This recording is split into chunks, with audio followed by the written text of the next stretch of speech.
Eh bien, bonjour à toutes et à tous.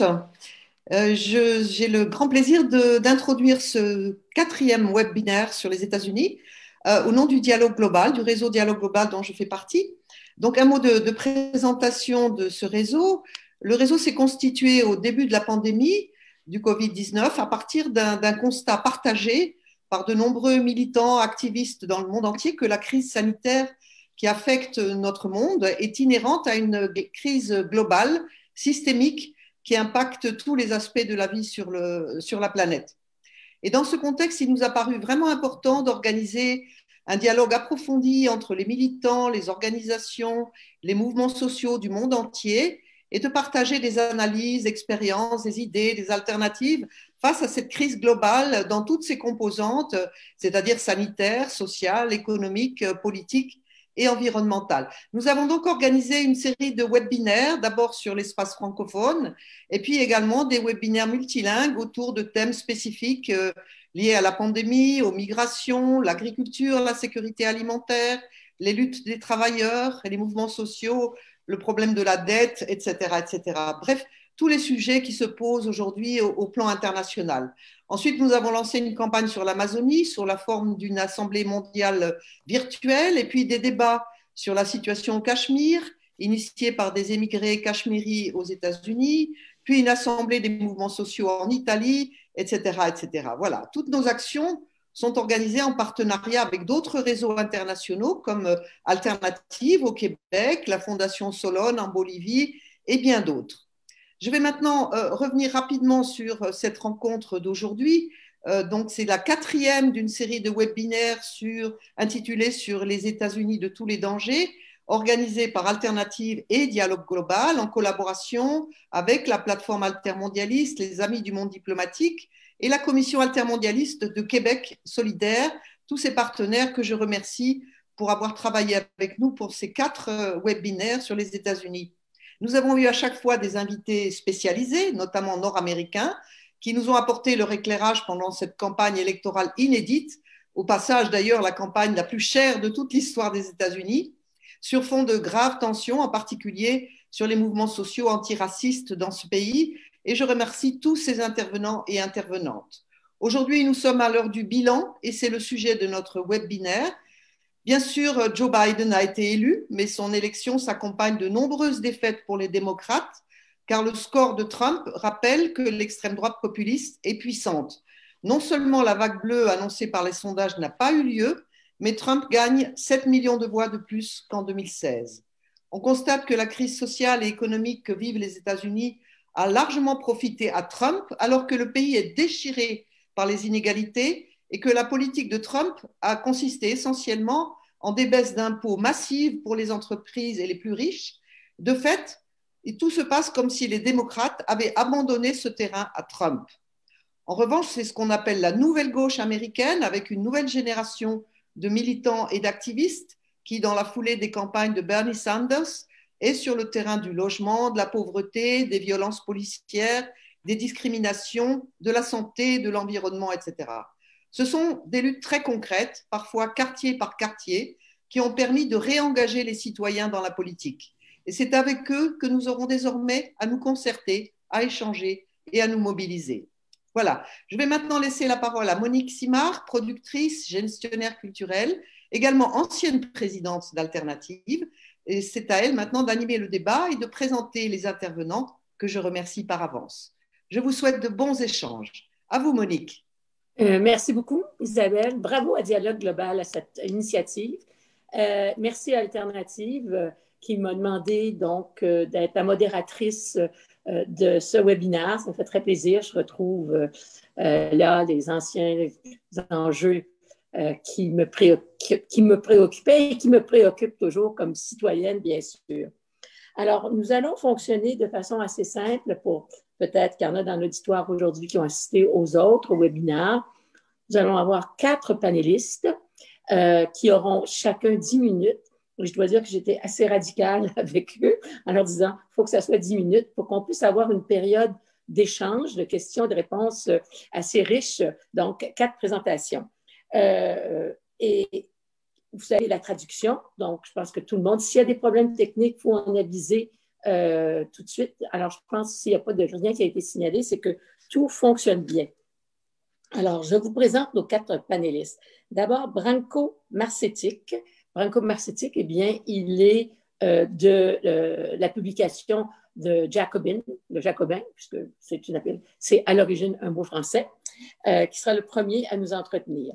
Il y aura ensuite Kitia Esteva Martinez, j'espère que je prononce bien son nom, qui, et je dis en anglais, puisque c'est leur appellation de base, c'est Grassroots Feminism National Organizer, et elle vient aussi de Grassroots Global Justice Alliance.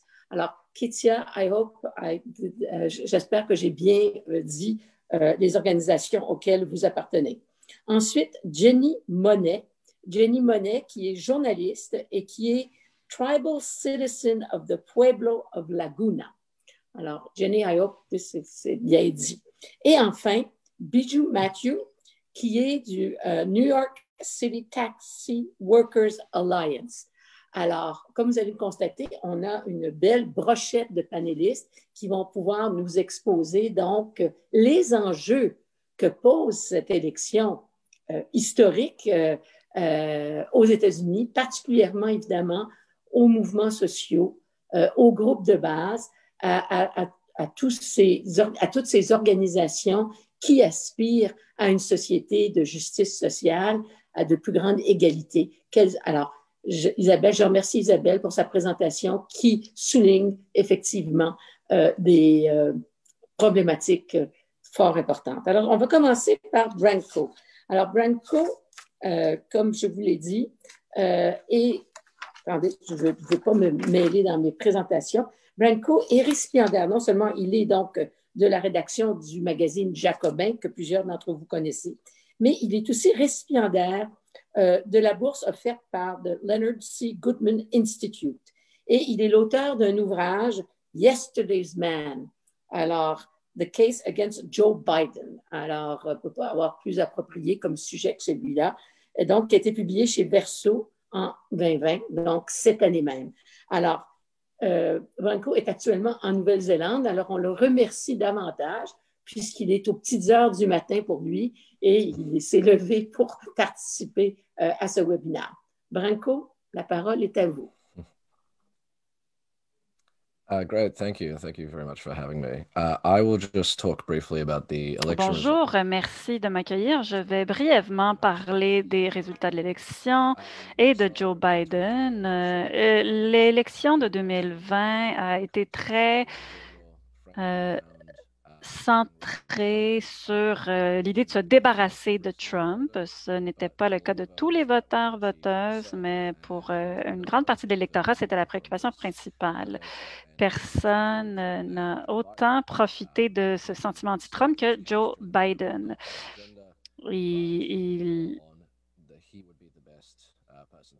Ce n'était pas tellement sa plateforme électorale qui mettait de l'avant, mais le fait qu'il serait la meilleure personne pour succéder à Donald Trump.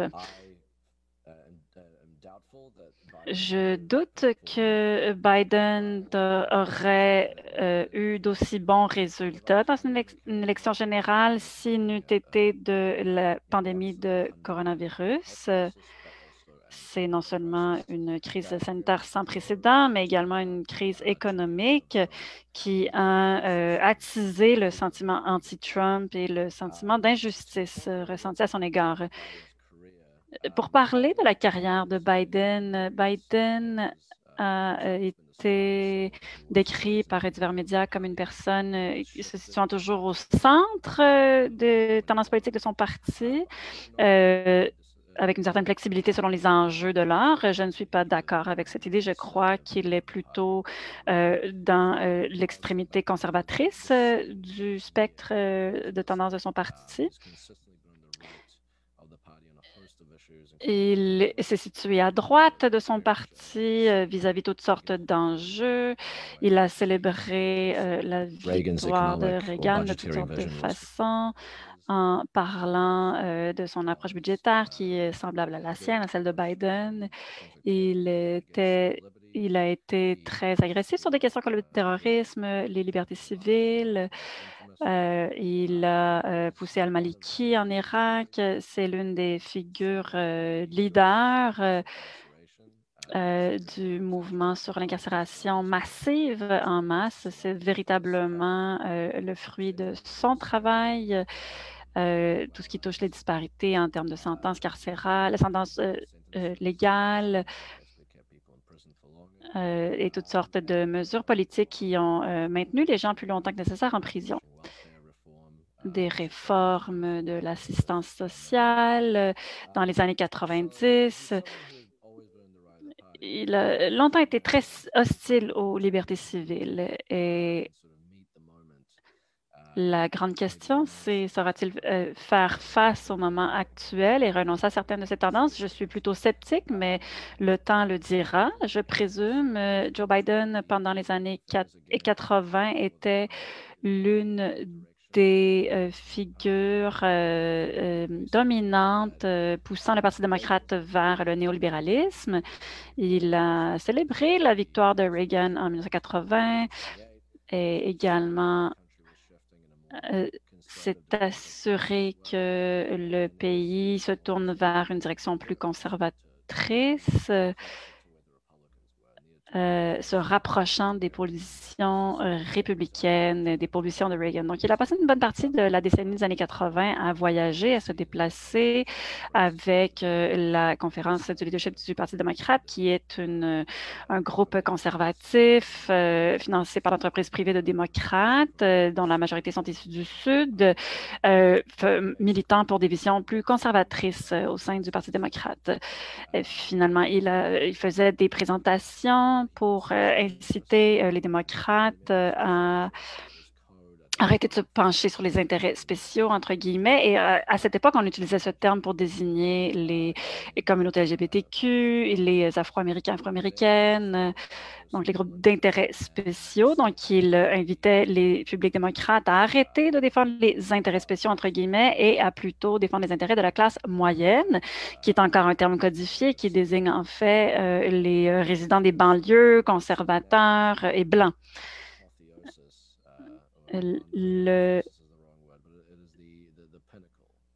C'est un peu l'apogée de cette stratégie. Les démocrates ont vraiment adapté leur message à la base électorale de banlieue blanche de classe moyenne, s'assurant que la base électorale soit toujours fidèle à ses idées. Et ce n'est pas exactement ce qui s'est passé avec cette élection. On en reparlera tout à l'heure. Est-ce que Biden était le meilleur candidat pour se présenter contre Trump? C'est une question qu'on pourrait prendre beaucoup de temps à répondre, à laquelle on pourrait prendre beaucoup de temps à répondre. Je pense que la perte de certains comtés qui avaient voté démocrate depuis longtemps et qui ont transféré l'allégeance vers Trump a précipité le pays dans une crise. Par rapport à la gouvernance que nous aurons avec Biden, il envoie des signaux contradictoires. Il semble indiquer qu'il comprenne que la réaction gouvernementale devrait être beaucoup plus importante par rapport à la crise du coronavirus. Il suggère en même temps que le gouvernement est limité par la quantité d'argent qui a déjà été dépensé. Il indique également, en tout cas son équipe de transition l'indique qu'on verra une espèce de limitation de l'administration de Obama. Le temps le dira, mais il y a déjà des signaux préoccupants qui sont envoyés de Biden et de son équipe. Par rapport à exercer de la pression sur Biden, je crois que les manifestations reliées à la mort de George Floyd sont un bon exemple de quelque chose qui pourrait faire changer les choses. Les conditions actuelles sont si mauvaises d'un point de vue historique que son administration serait peut-être forcée de faire des choses qu'elle n'aurait pas fait autrement. Mais même au-delà de cela, on a vu comment l'émergence des manifestations de George Floyd ont complètement changé la donne, qu'on a vu les plus grandes manifestations de l'histoire des États-Unis qui se sont répandues partout dans le pays. Et Biden a plus ou moins bâti une campagne en affirmant être à la défense des personnes noires, des jeunes noirs. Donc, dans une certaine mesure, il devra réussir à se situer par rapport à ces manifestations si elles se poursuivent, et elles se poursuivront inévitablement. Et ça posera problème pour sa promesse que les choses reviennent à la normale. Je ne pense pas que les choses reviendront à la normale maintenant que Trump est parti. Et pourtant, d'insister sur cette idée, c'est une façon d'exercer une pression sur Biden. Par rapport aux États-Unis en général, les situations de polarisation, on a pu la constater pendant l'élection. Est-ce que le pays est polarisé entre les lignes de parti? Mais il y a également un vent d'indépendance au milieu, pas tellement le milieu, mais disons entre ces deux partis. Donc, on a une diversité de croyances économiques différentes qui sont qui tendent vers la gauche. Si on regarde les données des sondages relatives aux élections, et des dernières années, on constate que les idées qui émergent de la gauche sont assez populaires. Le problème, c'est que la polarisation actuelle existe au sein de l'élite politique aux États-Unis et ainsi que les citoyens ordinaires, disons. Les gens soutiennent toutes sortes de partis qui ne sont jamais déployés parce qu'ils sont financés par des gens qui ne veulent pas que ces idées se concrétisent. Par rapport à la période actuelle, le fait que Trump refuse de concéder la victoire et qu'il affirme qu'il va rester dans la Maison-Blanche,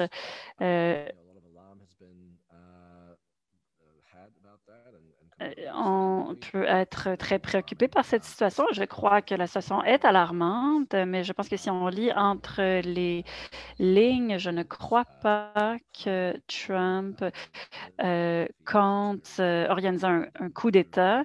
Si c'est le cas, c'est très mal organisé. Il a déjà perdu une grande partie de ses poursuites judiciaires. La Cour suprême espère qu'il va simplement quitter, et son comportement dans les coulisses indique qu'il sait que son temps tire à sa fin.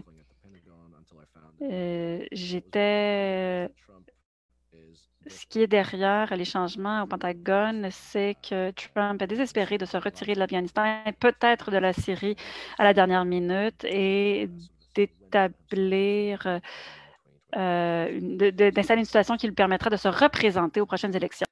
Will Biden undo what Trump has done in 4 years? Biden va défaire ce que Trump a fait dans les derniers 4 ans? D'une certaine façon, oui, mais il va également laisser certaines choses. Il va laisser le mur aux frontières, il va laisser l'ambassade des États-Unis à Jérusalem, il veut défaire les coupures d'impôts, mais il le laissera à la plupart, je crois. Alors, je crois qu'on va voir un mouvement vers la droite sous Biden, comme nous avons vu sous Obama.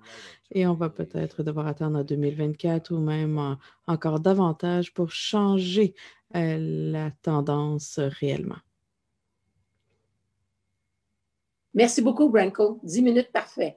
Alors, pour les autres panélistes, je vais vous faire un petit signe comme ça quand il vous restera 2 minutes. Comme ça sera plus facile pour savoir combien de temps vous avez eu. Alors, notre deuxième panéliste, Kitsia Esteva Martinez. J'espère que j'ai bien prononcé votre nom. Yale, comme elle va être identifiée, travaille à Grassroots Global Justice, une organisation communautaire qui est basée en Californie. Yale est impliquée dans les mouvements de défense des droits des immigrants et de la lutte contre la discrimination depuis une dizaine d'années déjà. Elle a une trajectoire de 17 ans d'engagement dans les mouvements de justice sociale aux États-Unis depuis son arrivée du Mexique dans sa jeunesse. Alors, sans plus tarder, je lui passe la parole. Kitia, à vous la parole.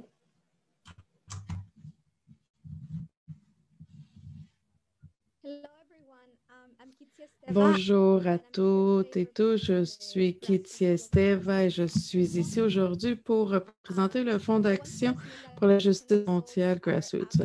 Je tiens à préciser que les résultats des élections sont absolument une victoire populaire. C'est la victoire de nos mouvements. Cette élection était contre Trump. Les mouvements se sont organisés pour vaincre le pro-fascisme et le trumpisme depuis 4 ans. Et la violence de l'élite néolibérale aux États-Unis, dont nous savons, a des ramifications dans le reste du monde depuis des décennies. Certains rapports sur les tendances démographiques apportent des messages contradictoires sur la façon dont les votes ont été exprimés par les communautés marginalisées. Et je tiens à souligner certains points importants qui montrent l'efficacité des efforts déployés par les organisations communautaires, les communautés autochtones, noires, latines, des îles de l'Asie, du Pacifique et du Moyen-Orient. C'était des efforts pour défendre la démocratie et lutter contre le mal qui a mobilisé et réinscrit les électeurs marginalisés lors de ces élections. Les électeurs latinos ont voté pour les 2/3 des électeurs éligibles et 70% ont voté en faveur du Parti démocrate, ce qui est une incroyable démonstration de participation civique et de pouvoir. Les électeurs noirs ont maintenu leur taux de participation très fort de 2016. L'Organisation de la communauté noire a fait basculer la Géorgie, où la population noire représente 32% de l'électorat, après une campagne intensive de réenregistrement des électeurs et d'éducation basée sur des questions pour dynamiser les électeurs peu fréquents. Même si les médias traditionnels les présentent autrement, les électeurs autochtones ont voté en grand nombre à la fois contre Trump et pour faire avancer la politique. Même si Biden n'a pas gagné la Floride, plusieurs organisations de base se sont unies pour faire de l'éducation électorale et ont donné la priorité à l'engagement des électrices noires et latines. The Rising Tide a changé les électeurs sur les questions qui comptent pour les femmes et les LGBT et a motivé les gens à s'engager. La Floride a augmenté le salaire minimum qui passera progressivement de moins de 9 $ à 15 $ de l'heure d'ici 2007. Nos mouvements savaient que les droits reproductifs, les droits des LGBT, la fin des déportations, la fermeture des camps de détention, la décarcération étaient tous faisant partie des élections. L'économie des soins et la possibilité de suivre cette pandémie en investissant dans les soins de santé, d'autres infrastructures est également tous des causes importantes dans les élections au niveau local et se sont résumées dans l'élection présidentielle. En tant qu'organisateur, je dois me baser sur le mouvement abolitionniste, féministe et les mouvements de défense des droits des migrants. Et je veux célébrer le puissant travail accompli en Arizona, non seulement au cours des derniers mois, mais aussi depuis plus d'une décennie pour transformer l'électorat latinx et faire basculer l'Arizona. Nous luttons depuis 2010 lorsque l'Arizona a adopté la loi SB 1070 qui criminalise fortement les communautés, permettant aux forces de la sécurité de faire des recherches. Durant ce temps, les organisations de base ont lutté contre SB 1070 et ont appelé le reste du mouvement pour les droits des immigrés et la justice raciale à être solidaire. À cause d'une mobilisation continue et des luttes à la Cour organisée, nous avons forcé le département de la justice à agir et éventuellement en 2012, SB 1070 a perdu ses dents et le mouvement migratoire de l'Arizona a continué à lutter contre l'enchevêtrement des forces de l'ordre avec les déportations massives. En 2016, le comté de Maricopa a éliminé Joe Arpaio après 24 ans. Le shérif Arpaio était tristement célèbre pour ses pratiques racistes de profilage racial, le maintien de prisonniers sous sa garde dans des conditions tortueuses et la violence des détenus. Ils ont dit ensuite Trump a tué le prochain et ils ont fait le travail dans les années suivantes pour lutter contre les législations anti-immigrants dans l'État de l'Arizona et ils ont construit le pouvoir électoral qui a donné des résultats dans un État décisif contre Trump dans cette élection. Le Fonds d'action est en connexion maintenant avec The Frontline, qui est une nouvelle initiative du Parti des familles travailleurs et du projet de justice Black Lives qui cherche à créer un mouvement multiracial qui peut amener devant une réponse à des crises, le plus grand mouvement social dans l'histoire des États-Unis, autant dans des formes électorales et non électorales. Avec Frontline, on utilise un nouveau muscle en tant que bloc progressiste pour mobiliser les progressistes dans le pays. Frontline a développé des systèmes avec des centaines de milliers de volontaires pour battre Trump et encourager les votes par anticipation et à amener à lutter contre la suppression des votes également dans certains États. Un front de gauche multiracial et multiclasse, c'est ce dont nous avons besoin maintenant pour continuer à lutter le pouvoir contre l'administration. Le Frontline est clair que pour ces élections, on se préparait pour élire notre prochain opposant, pour mettre de côté les politiques pro-fascistes de l'administration Trump et pour pouvoir survivre pour une journée de plus pour lutter encore davantage contre les forces néolibérales. Nous construisons ce front comme une résistance contre le néolibéralisme, mais également pour un instrument pour les forces de la gauche, pour travailler ensemble, pour faire d'autres demandes systémiques, finalement, pour prendre en charge des luttes de changement de politique comme le Green New Deal et l'agenda Tribe. Et nous allons continuer à être vigilants et nous organiser contre un Trumpisme qui deviendra peut-être même encore plus volatile à l'extérieur de la Maison-Blanche. Et nous allons continuer à lutter contre la narrative de Biden, de qui l'a mis au pouvoir. En 2020 a absolument été un catalyseur pour plus de luttes de masse vers un avenir meilleur. Les gens de tous les jours se rendent compte à quel point nous sommes liés à la survie des uns des autres. La pandémie révèle également jusqu'à quel point nous sommes vulnérables et à quel point nos vies sont sacrifiées au système économique capitaliste qui domine ce pays et le monde. L'indignation face à la mortalité disproportionnée des communautés noires et brunes aux États-Unis en raison de la marginalisation économique et de l'abandon de l'État continuera à ébranler la conscience de masse de nos communautés.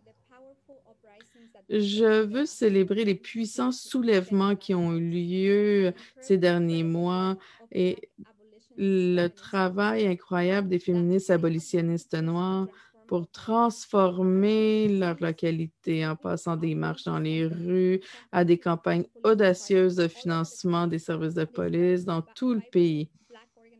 Cette organisation vibrante continuera à être catalyste pour les mobilisations de masse noires et multiraciales et des transformations à grande échelle durant des années. Et nous sommes très contents que l'équipe s'agrandit pour accueillir Cori Bush.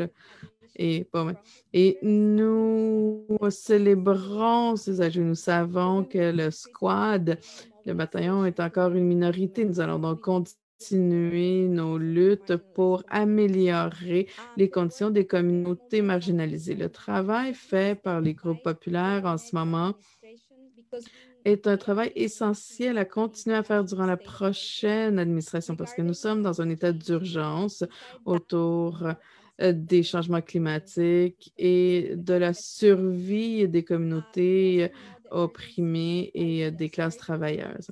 Nous savons également le travail que nous devons faire vérité qui vont être appliquées par les démocrates néolibérales à cause des difficultés économiques qui vont venir maintenant après la crise de la pandémie de COVID-19.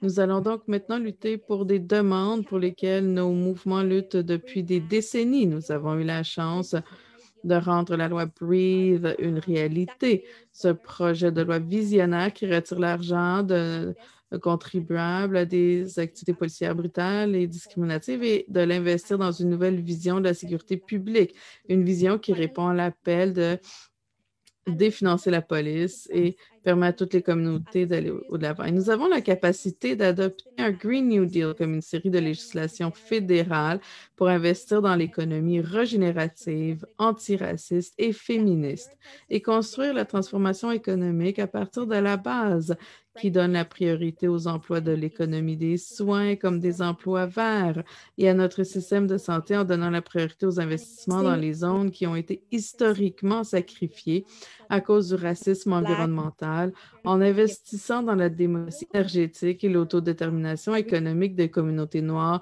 migrantes et autochtones. Nous continuerons à faire pression pour un véritable sauvetage du peuple et non des entreprises. Tu respectes ton temps. Merci beaucoup pour ta présentation. Je veux rappeler à tout le monde que vous pouvez utiliser la fenêtre de conversation du Zoom pour poser vos questions.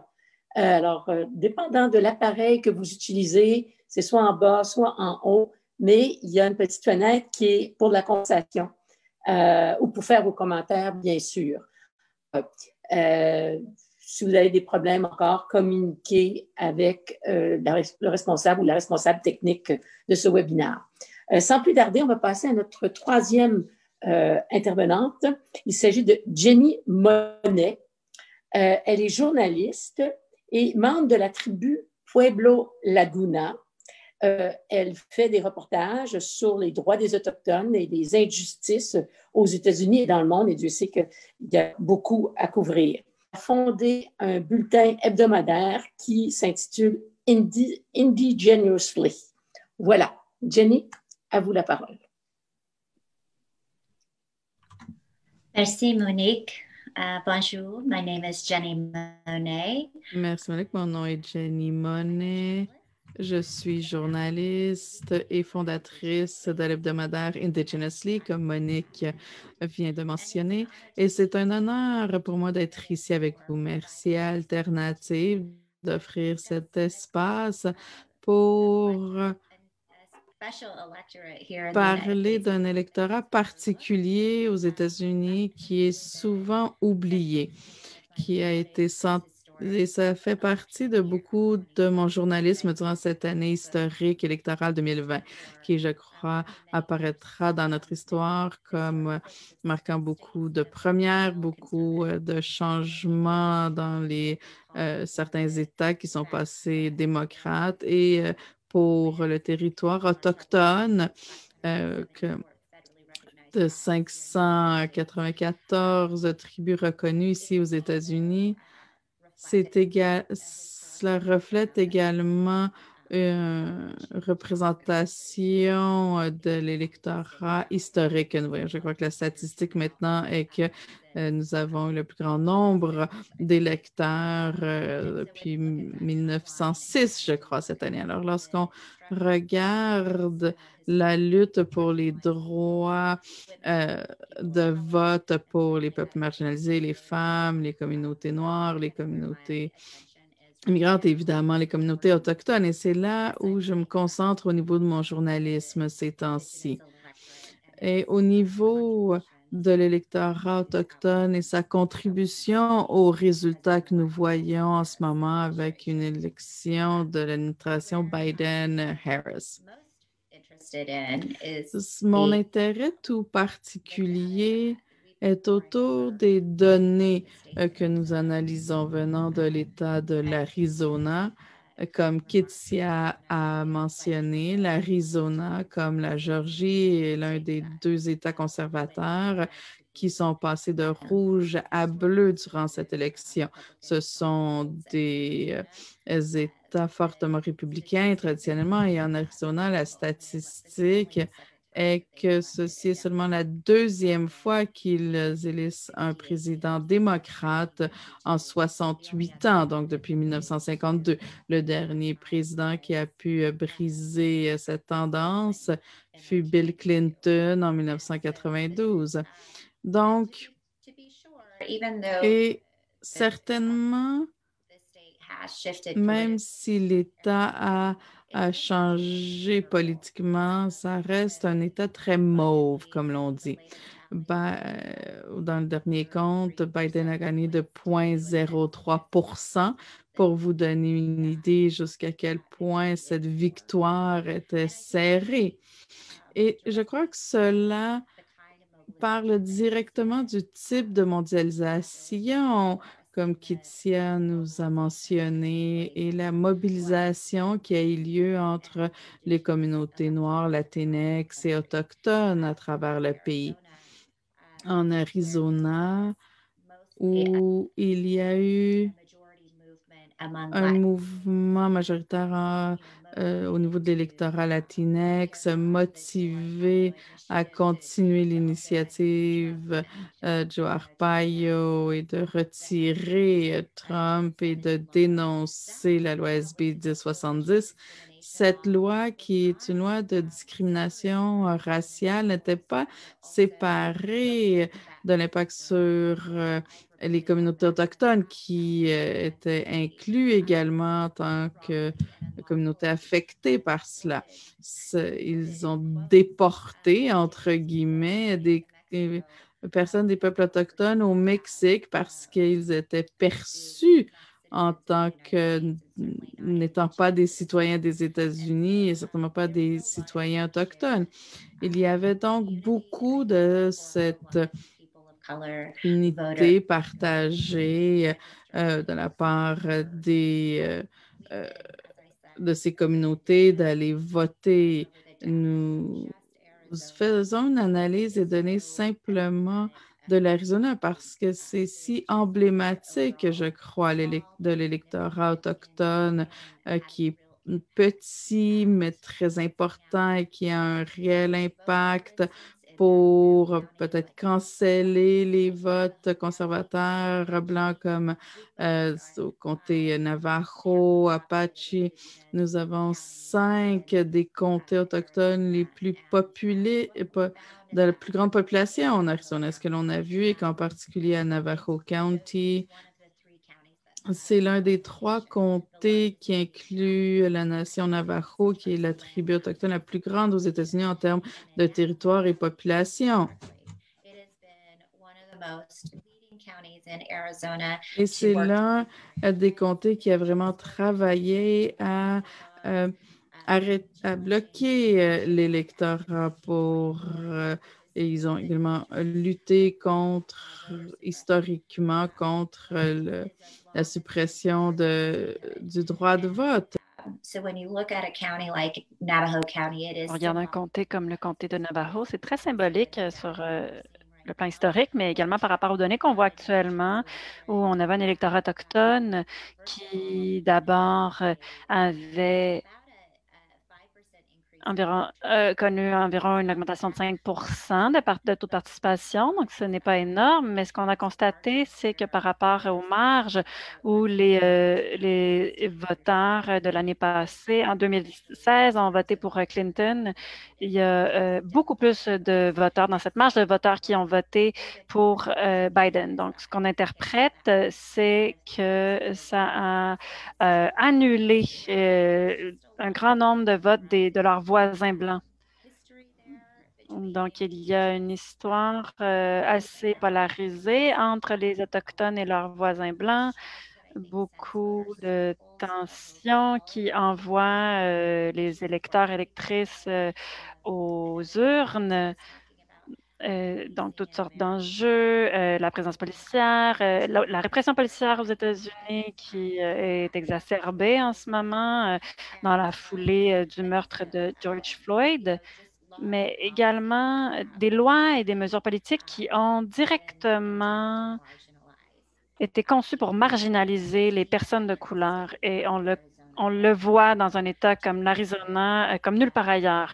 Un point tel que même dans les luttes juridiques que les Autochtones doivent mener en cours, à maintes et maintes reprises, l'Arizona est l'un des États qui exerce le plus de discrimination envers ces populations de couleur, l'électorat de couleur. Donc, l'Arizona, c'est vraiment un endroit fascinant pour discuter des changements de discours que la dernière élection des États-Unis représente pour les Autochtones, qui sont souvent perçus comme des Américains et des Américaines très vulnérables. J'écris souvent à propos du fait qu'on traite les personnes, que le traitement qu'on réserve aux personnes les plus vulnérables est le reflet de la santé de notre société.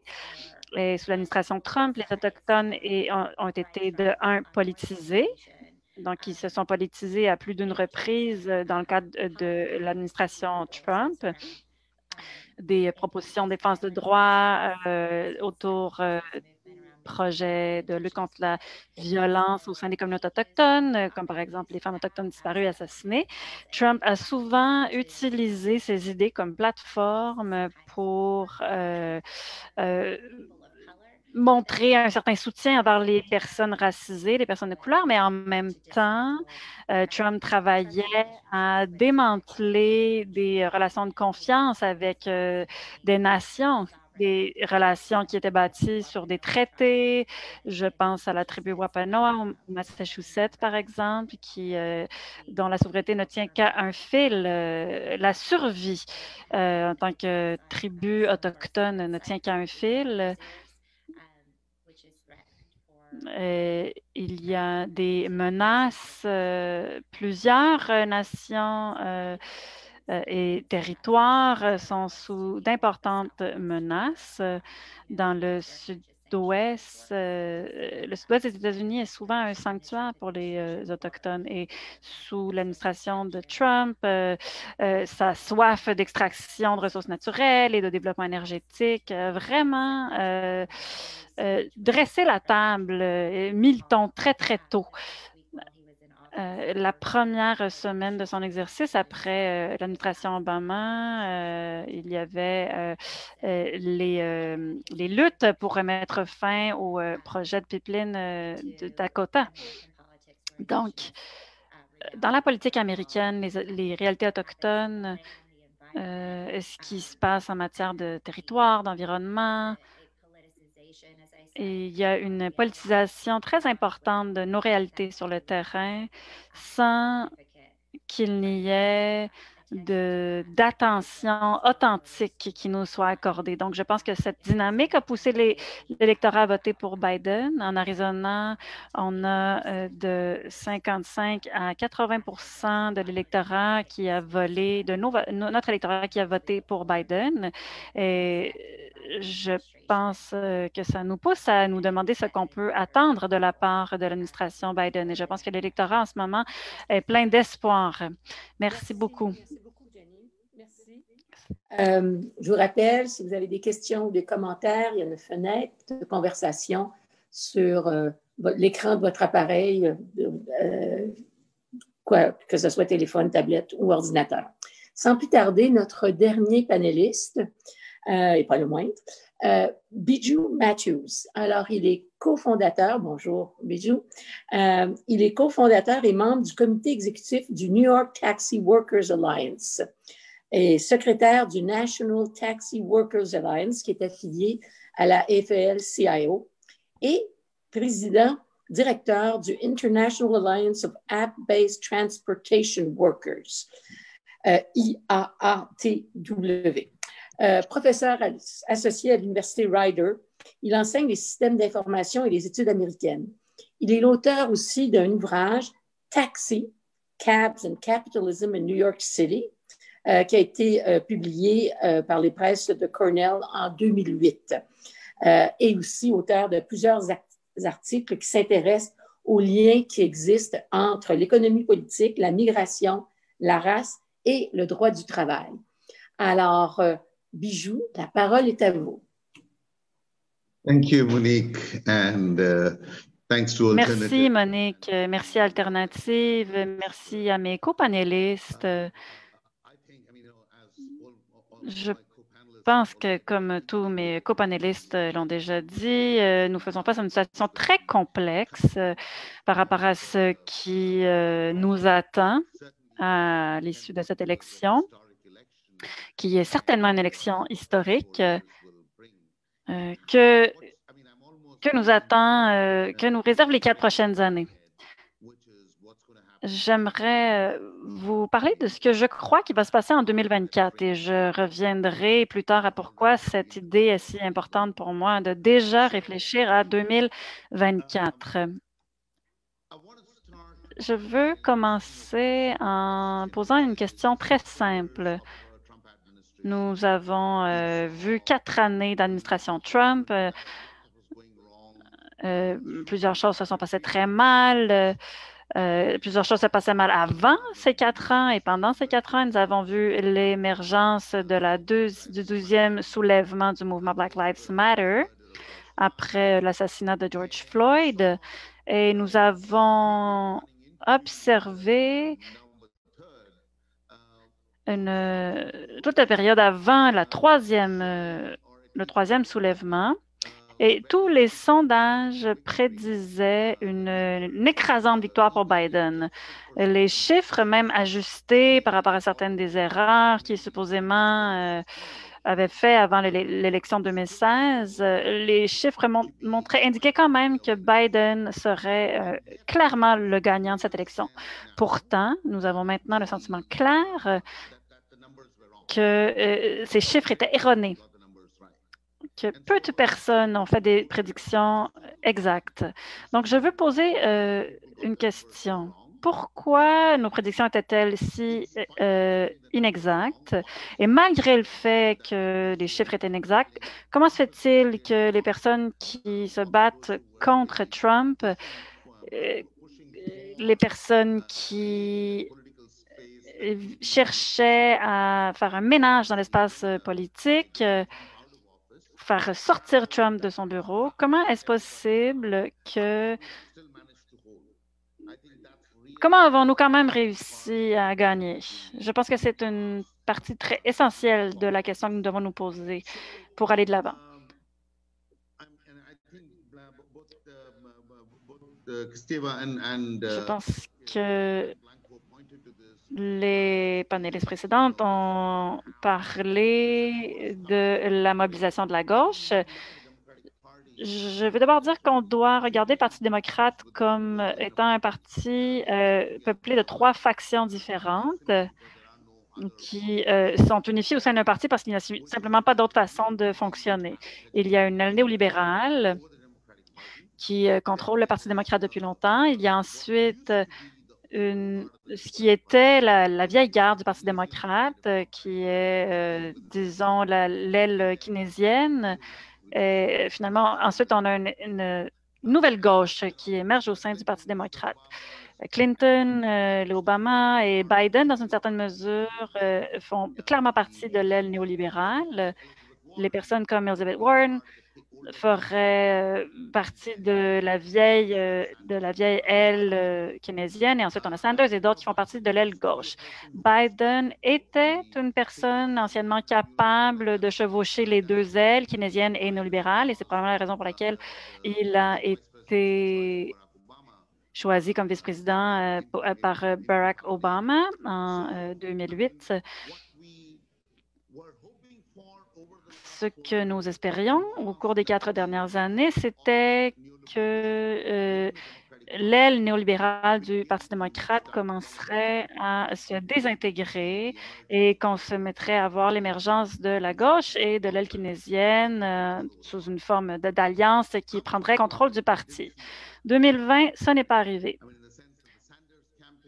Dans le sens où la campagne de Sanders a eu un bon momentum, mais à la fin, l'aile néolibérale, avec un certain soutien de la part de l'aile keynésienne, a gardé le contrôle du Parti démocrate. Donc, de plusieurs façons, la question est la suivante.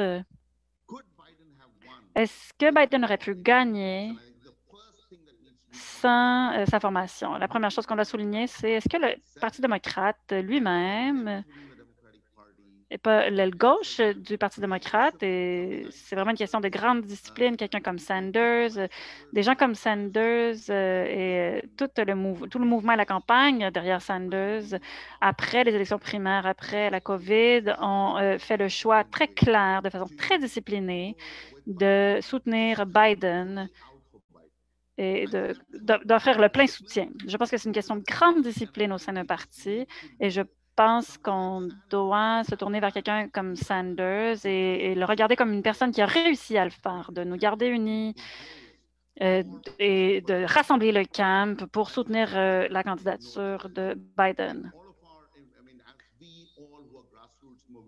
Nous, en tant que mobilisateurs, organisateurs populaires, nous devons nous pencher sur, étudier ce qui se passe au sein du Parti démocrate.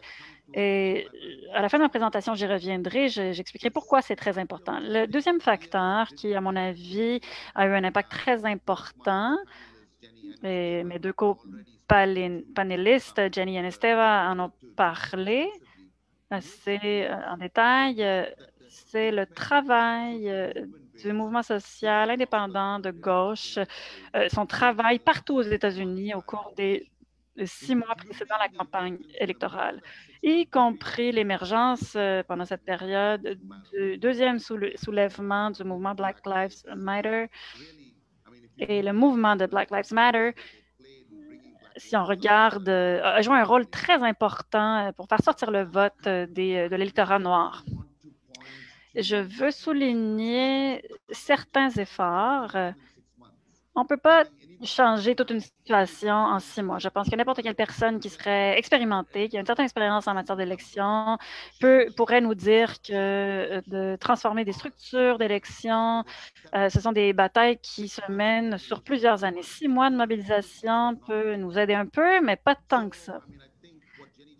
Je pense que ce que Jenny vient de mentionner, comment le fait d'avoir réussi à tourner, à faire changer l'élection en Arizona est véritablement le résultat d'un travail concerté de terrain populaire mené depuis plusieurs années. Ça n'a pas eu lieu au cours des 6 derniers mois. C'est vraiment du travail de longue haleine sur plusieurs années. Et si on veut vraiment comprendre la nature des politiques qui produisent ce type de victoire, je pense par exemple que je me tournerais vers l'analyse d'un État comme la Virginie. La Virginie, c'était un État swing state il y a 2 ans, un État pivot. Et en 2016 et en 2020, la Virginie a voté bleu. Comment est-ce que ça peut se produire? Et je veux mentionner le travail de, par exemple, l'opposition de New Virginia Majority.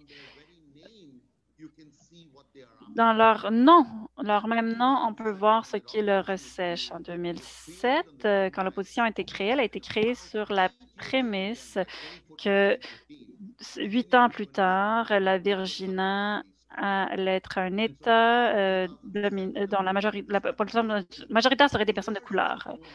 Et ils se sont mis à travailler vers ce mouvement. Qui saurait que pendant les premières 10 années de leur travail, ils ne seraient pas capables de faire changer le vote. Mais en 2016, ils ont réussi à le faire. Je pense que c'est vraiment le succès de travail de longue haleine comme celui-là.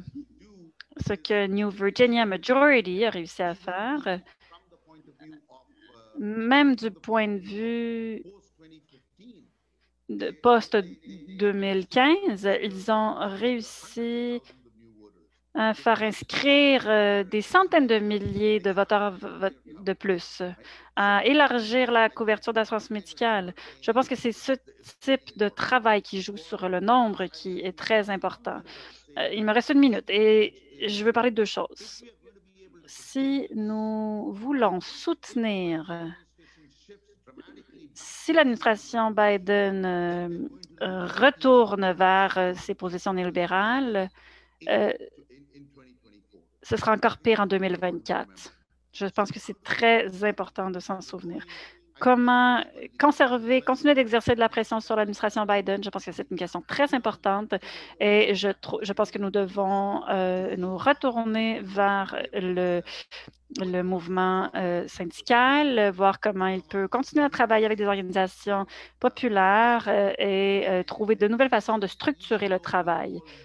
Et au bout du compte, même si nous savons tous que les luttes pour la justice raciale, les luttes LGBTQ, etc., vont nous donner du momentum, nous devons quand même poser la question, qu'allons-nous faire avec 10 % par exemple, de la classe ouvrière?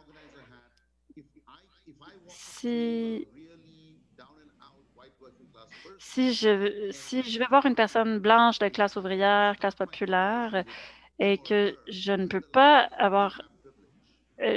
dire à cette personne qu'elle est privilégiée, comment est-ce que je peux la joindre? Comment est-ce que je peux la convaincre de s'éloigner du mouvement Trump?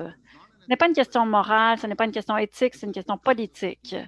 Ça devient une question stratégique. Et je pense qu'à moins qu'on ne porte attention à cette question de façon significative, à moins que nous ne nous tournions vers des organisations comme West Virginia Majority et d'autres groupes qui ont vraiment commencé à travailler il y a 5 ans, il y a 10 ans, pour produire des formations et qui se sont répliquées dans d'autres États. Je pense que nous n'allons pas réussir, à moins que nous ne réussissions à forcer le Parti démocrate, peut-être même à une éventuelle scission. Si on ne peut pas faire bouger le Parti démocrate vers la gauche, on va vraiment faire face à un désastre dans aux élections de 2024. Et je l'ai vu arriver. En Inde, en 2000 et 2004, on a vu un gouvernement d'ultra-droite. En 2004, on a réussi à les battre et dans les années suivantes, on a vu encore plus de néolibéralisme et les fascistes sont revenus. On a vu ce pattern, cette dynamique. Donc, on doit vraiment faire attention à ce que ça ne se produise pas aux États-Unis. Donc, il faut être très vigilant au cours des 4 prochaines années, sinon en 2024, nous aurons d'importants problèmes. Je remercie les 4 panélistes parce que vous nous avez donné chacun une perspective, une analyse qui vous est propre de la problématique sur laquelle on vous a invité à discuter aujourd'hui. Évidemment, chacun d'entre vous pouvez aussi répliquer aux interventions des autres. J'ai déjà des questions du public et je vais vous demander à chacun, quand vous voulez répondre, de mettre la petite main levée que vous allez trouver sur vos icônes. Vous savez que vous avez une indication. Comme ça, je saurai lequel d'entre vous veut répondre pour pas qu'il y ait de cacophonie. Et évidemment, si vous voulez réagir aux présentations des autres. Mais j'ai une première question. Alors, une première question qui est arrivée. Apparemment, la gauche a fait des gains aux élections dans certains États, dans des États, et aussi au niveau local. On cite la Californie, New York, Chicago. Alors, qui veut nous en parler un peu de ces gains qui ont été faits par la gauche? On a beaucoup parlé, évidemment, de l'élection présidentielle de Biden, sur laquelle toute l'attention a été portée, bien sûr, mais il y avait aussi d'autres élections qui ont eu lieu en novembre. Donc, qui voudrait répondre à cette question? Baidoo, Kitia? Ah, OK, Branko. La parole est à toi. If anyone wants to add to whatever I say, of course, Si vous they voulez should. ajouter ensuite, évidemment, ce que je dis. This, so it's fresh in my mind. Yeah, I mean, there were actually, when we talk about the left electorally. Oui, lorsqu'on parle de la gauche au niveau des élections, il y a eu plusieurs regains au niveau de la ville de Los Angeles. Studio backed and Hillary Clinton endorsed counselor who became the first LA City councilor in 6 years appuyé par les studios et par le centre a été en fait déplacé par un candidat de gauche appuyé par Sanders. Il y a eu à Portland des gains, et également Green New Deal municipal, un salaire minimum de 15 de l'heure.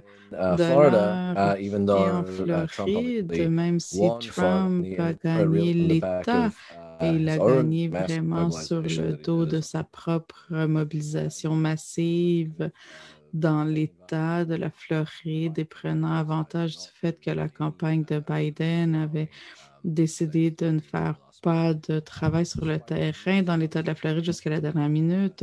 Malgré tout cela, le salaire minimum de 15 de l'heure a passé. Et il y a eu plus de votes que les deux candidats ensemble, 6 millions de votes en faveur. Et donc, le fait que même les électorats conservateurs ne sont pas nécessairement contre des politiques économiques qui sont plutôt de la gauche. Et je crois que cela a été prouvé. Trump a gagné l'État de la Floride, mais ils ont quand même approuvé une augmentation de salaire minimum à 15 de l'heure. Nous avons vu également des victoires à Chicago. Au niveau du conseil municipal, il y a un bloc progressiste qui est petit et qui est sous pression par le maire, mais c'était quand même important. D'autres victoires, je crois qu'il y a eu des candidats DSA qui ont gagné en Pennsylvanie au niveau de l'État. Alors, il y a un caucus DSA également là.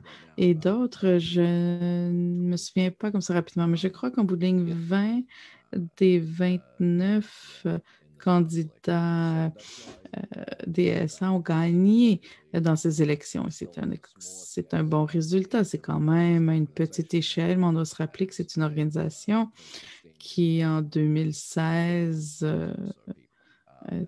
avait environ 20 000 personnes dans tout le pays. Alors, c'est ce que je peux vous dire là-dessus.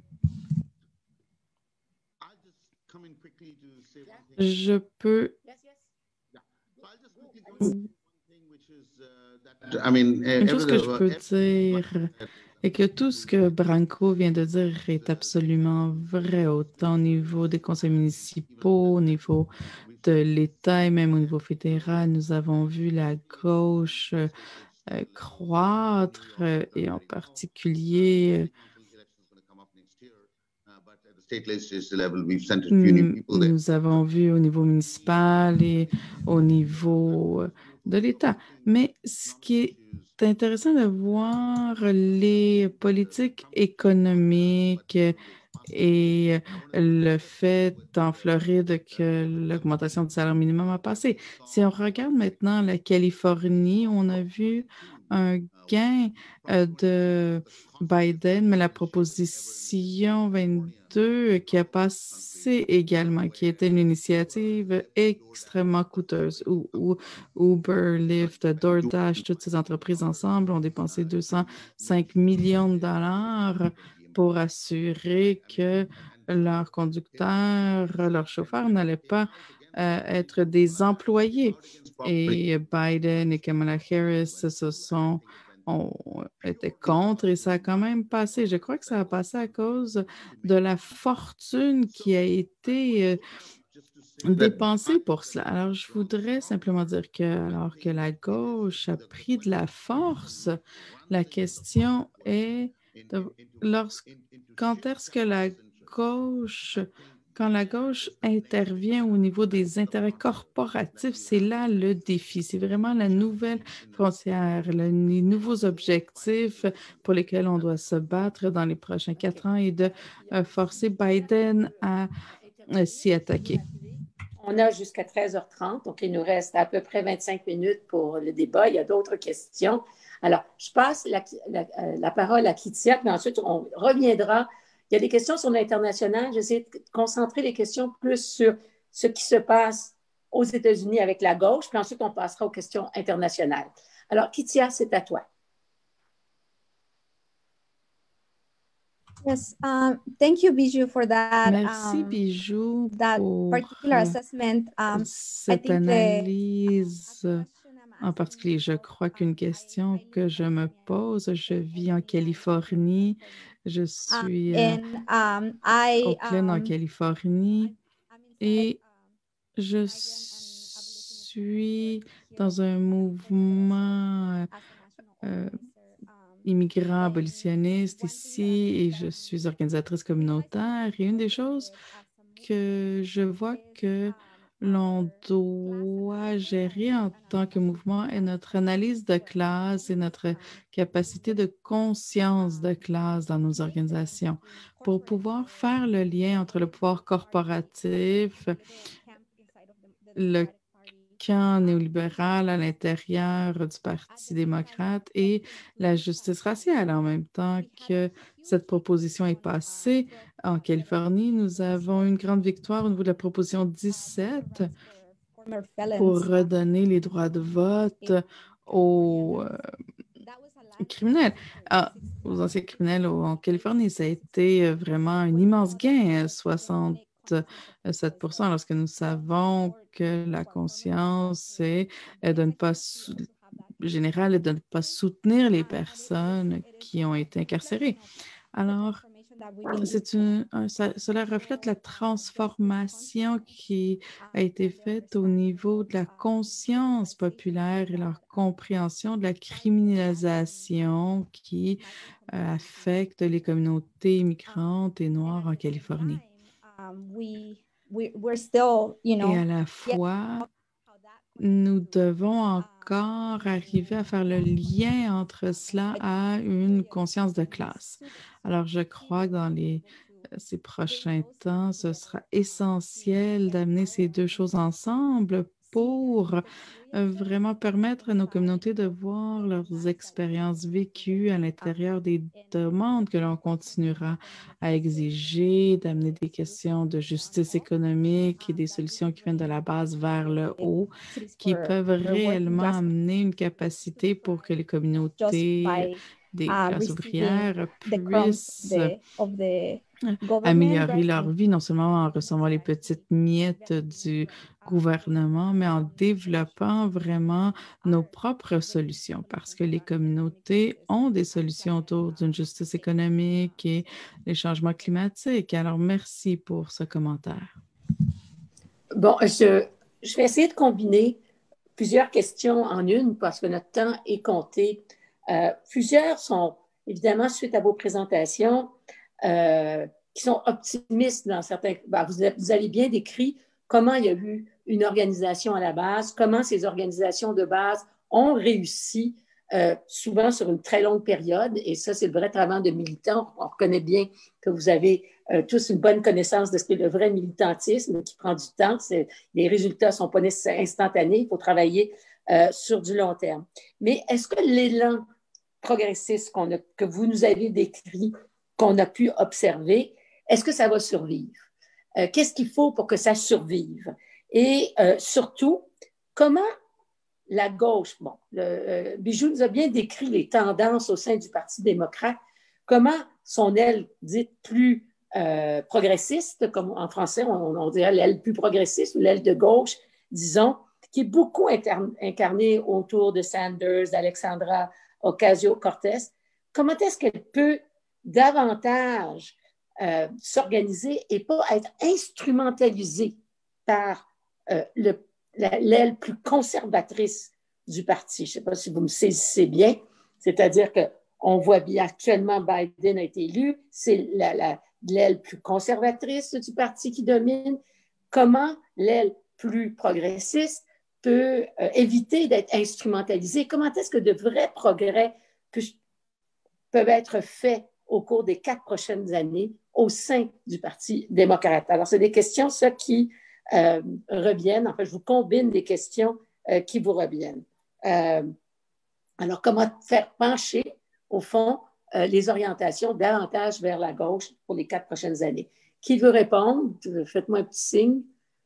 Kitia, Jenny, Bijou, Branco. OK, Jenny.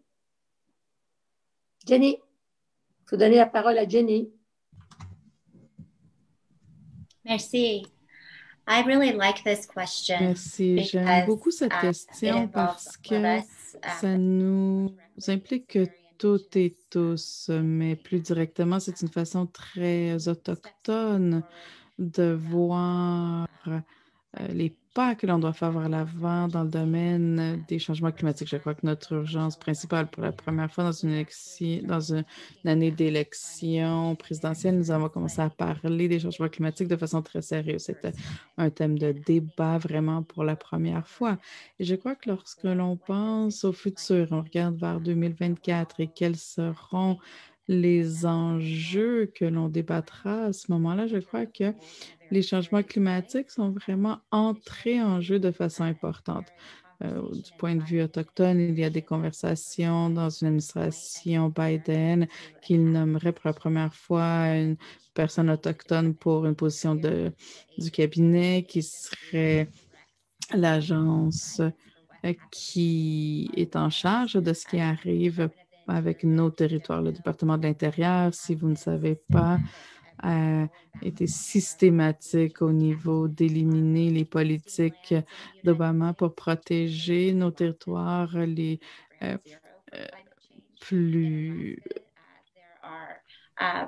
importants du pays, en particulier en Alaska. En Alaska, il y a plus de 2 douzaines de villages autochtones qui sont vraiment sur les premières lignes de devenir les premiers réfugiés de changements climatiques à cause d'un changement si rapide dans leurs environnements, le niveau de la mer, les changements au niveau du permafrost, le changement des routes prises par les animaux et d'une perspective autochtone de pouvoir nommer une personne comme Adette Holland pour commencer à mettre l'emphase sur ce que je considère notre plus grande urgence en ce moment, c'est ce qui nous combine toutes et tous au niveau dans cet espace de gauche, mais où les changements climatiques sont devenus si polarisants sous Trump que nous avons débattu la science, à savoir la validité de faits scientifiques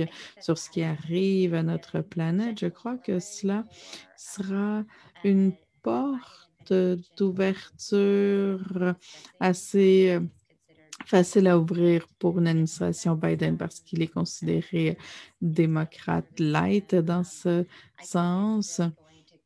Son conservatisme va nous amener dans un espace où nous avons un leadership comme Bernie Sanders et Alexandra Ocasio-Cortez qui amènent leurs idées autour du Green New Deal et d'arriver à un point médian à l'intérieur de cet espace. Et je crois qu'un leadership sous Adette Pollen, par exemple, qui est considéré, qui est en considération pour ce type de poste, je crois, nous donne de l'espoir en commençant à penser à nos prochaines étapes en allant de l'avant.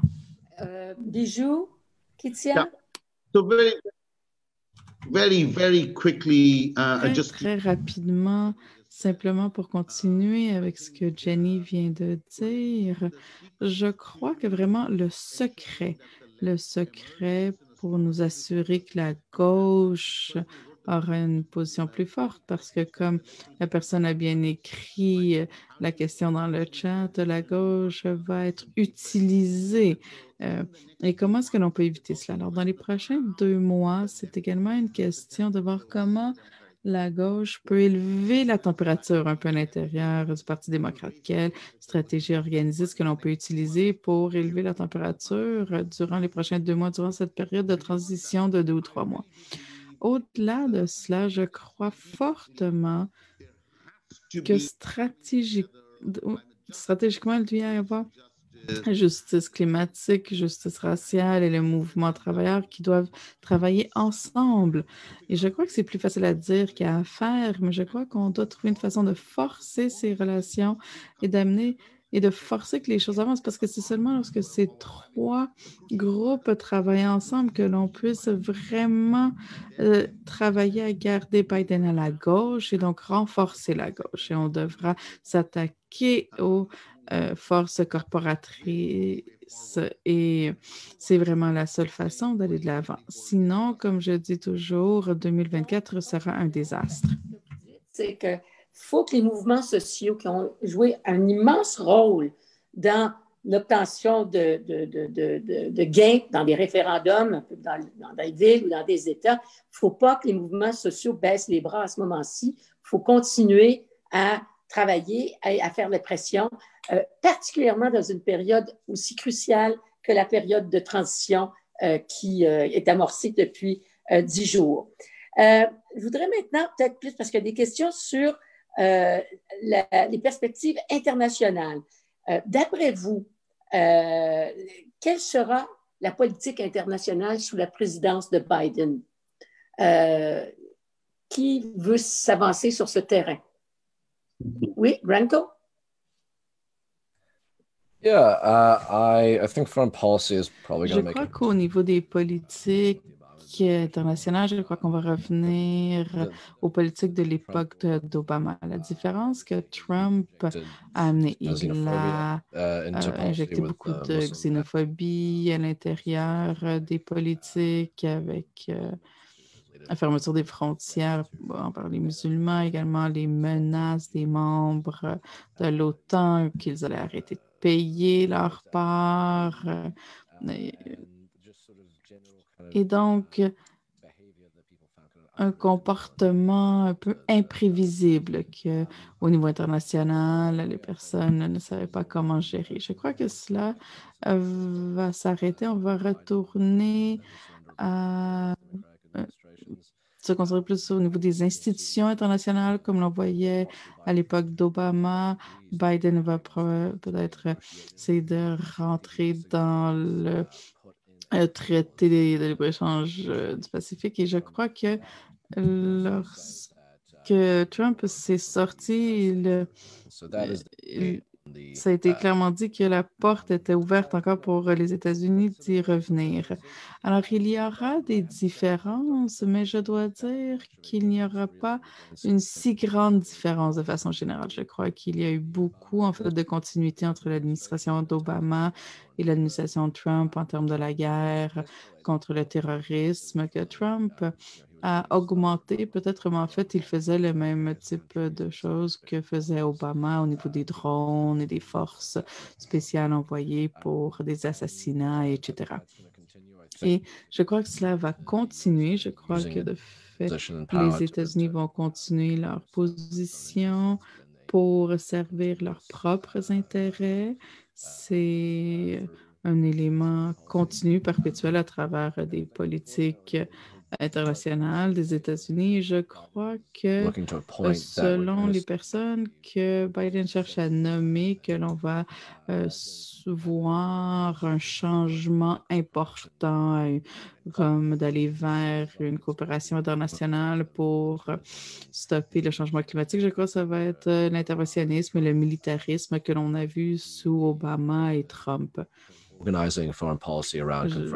D'organiser ces politiques autour d'une confrontation avec la Chine, une confrontation avec la Russie. Je crois que ces choses vont continuer, malheureusement. Si vous regardez Michel Flanagan, qui va sûrement être choisi comme secrétaire de défense, ça nous en dit beaucoup. Alors, très peu de changements, je crois, mais je crois que certains des éléments les plus fous peut-être des politiques internationales de Trump. Yes. Yeah, I think. Kétia, oui.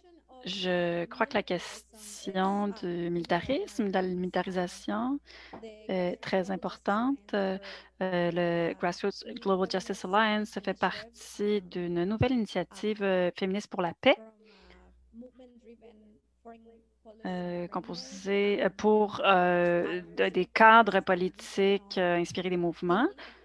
Et notre analyse, c'est qu'on ne peut penser à la politique étrangère et à la militarisation à l'extérieur des États-Unis comme étant complètement distinct de ce qui se passe à l'interne aux États-Unis. Nous croyons qu'il faut penser à la violence de l'État et à la militarisation de notre société. Ce sont des éléments complètement reliés à ces phénomènes à l'extérieur des États-Unis. ce qui se passe avec les communautés autochtones, aux frontières, avec les migrants à la frontière entre les États-Unis et le Mexique. Ça adresse un portrait de comment c'est le reflet de notre façon de traiter le reste du monde. Nous avons un empire qui priorise le pouvoir de l'entreprise et les politiques néolibérales. Je pense que le militarisme, ce n'est pas simplement la force violente de l'État. Je pense que c'est également l'arme qui permet à l'État de continuer le pillage économique. Donc, dans tout ça, on doit reconnaître le mouvement pour la paix aux États-Unis doit reconnaître l'importance de maintenir de la solidarité, mais également de la transformation féministe des politiques. Une nouvelle façon de faire pression, de lutter contre la nouvelle administration. Nous n'allons pas nous limiter à... Nous allons faire des exigences. Nous allons exiger que les États-Unis interagissent autrement avec le reste du monde. Et nos frères et nos sœurs partout sur la planète nous attendent de nous que nous le fassions. Et nous sommes en solidarité. Ces personnes ont été en solidarité avec nous pendant ces plusieurs mois de bataille pour obtenir notre victoire. Donc, nous allons nous dénoncer les interventions des États-Unis à l'étranger, mais nous allons également exiger que le mouvement pour la paix aux États-Unis soit plus fort. Que Biden va nommer comme secrétaire d'État?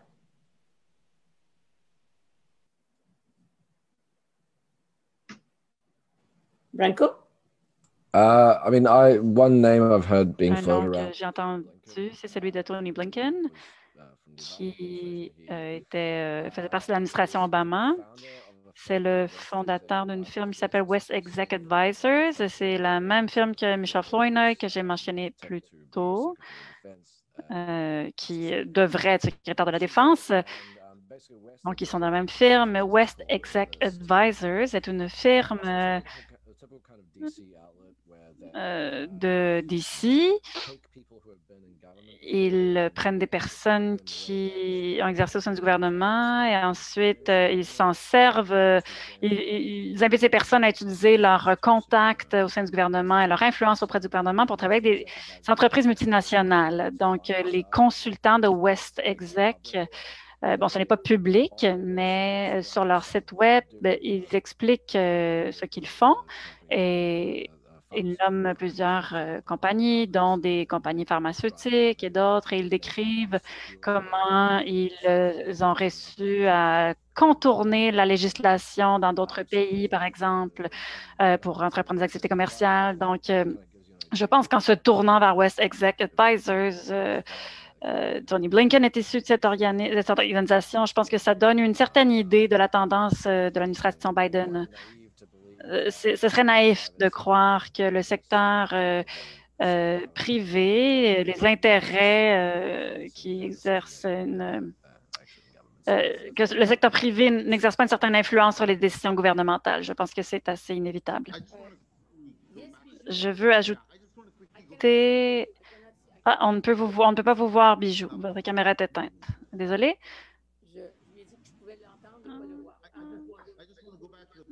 J'aimerais revenir à la question précédente et parler d'un aspect qui, selon moi, est important. Blanco et Christina en ont parlé. Kitia en a parlé.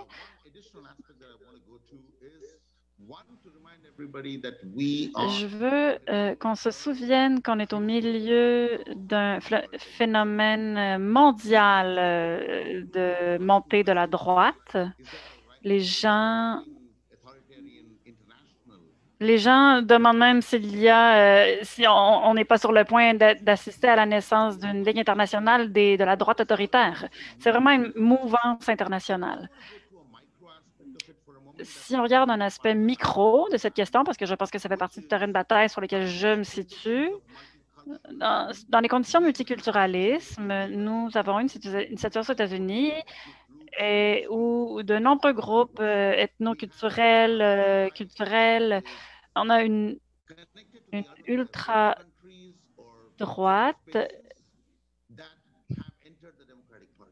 qui s'est ingérée dans le Parti démocrate, qui a pénétré le Parti démocrate. Par exemple, la droite hindoue, qui est étroitement connectée avec le Parti fasciste de l'Inde, est au sein du Parti démocrate, détient une certaine minorité. Et en utilisant le cadre d'analyse multiculturelle et d'autres organismes comme Hindu American Foundation, contribué à l'élection de Biden. Ils ont investi de l'argent dans sa campagne et ils se positionnent comme minorité et utilisent le langage libéral ici. Mais ces personnes ne vont pas être secrétaires d'État, etc. Mais un ou deux rangs en dessous de ces personnes sont présentes. Donc, ce sera vraiment un véritable défi. Comment s'attaquer à la droite autoritaire en tant que cadre, en tant que ligne directrice qui émerge partout dans le monde. Une réalité auquel on ne peut pas échapper, il faut en prendre conscience. Écoutez, nous terminons. C'est la fin de ce webinaire. Je remercie vraiment beaucoup nos 4 panélistes d'un peu partout dispersés dans le monde, de New York à la Californie, à l'Arizona et à Nouvelle-Zélande. Je remercie évidemment les interprètes. Je remercie tout le monde qui a participé à l'organisation de ce webinaire. Et surtout, je nous souhaite, progressistes de où que nous soyons sur la planète, où que nous agissions, dans quel domaine qu'on soit, ou de quelque identification qu'on peut se donner, de pouvoir continuer non seulement à travailler ensemble, mais vraiment à progresser. Et une des choses, on le sait tous, parce que chacun d'entre nous a eu l'expérience de ce travail de base qui est si important, qui est celui vraiment des mouvements sociaux. Alors, il ne faut jamais baisser les bras. Même quelques succès politiques ne doivent jamais nous faire perdre de perspective que c'est toujours le travail à la base qui sera gagnant des victoires. Alors, je vous remercie énormément et je vous salue tous. Au revoir.